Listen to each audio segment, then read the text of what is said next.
Europe 1. Et réunion d'urgence donc hier soir, Elam, après les 2 attaques à Jérusalem-Est. Oui, le Premier ministre israélien a convoqué le cabinet restreint de sécurité après les attentats, dont un qui a fait 7 morts près d'une synagogue ce vendredi. Benjamin Netanyahou promet désormais des réponses fortes et rapides pour lutter contre le terrorisme. La correspondance d'Ariane Ménage à Tel Aviv. À Tel Aviv, hier soir, des dizaines de milliers de manifestants réunis contre le gouvernement Netanyahou observent une minute de silence. Certains allument des bougies. Moins nombreux que les semaines précédentes, ils rendent hommage aux 7 victimes des attentats de Jérusalem-Est. En raison des manifestations, la réunion du cabinet de sécurité convoquée par Benjamin Netanyahou se tenait en dehors de Tel Aviv. Le Premier ministre israélien a promis des réponses fortes et rapides. Ce gouvernement agira avec force, énergie et détermination contre le terrorisme.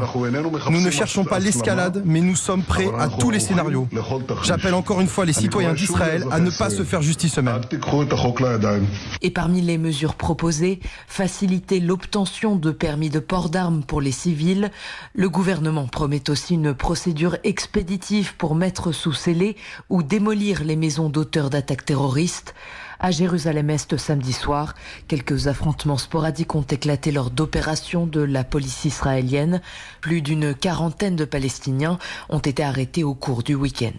Et les Palestiniens craignent désormais le pire après cette promesse de Benjamin Netanyahou. Le cabinet de sécurité israélienne qui a annoncé la révocation des droits à la sécurité sociale des familles terroristes. On le rappelle, ces attaques à Jérusalem-Est arrivent après la mort de 9 Palestiniens dans un raid israélien en Cisjordanie occupée.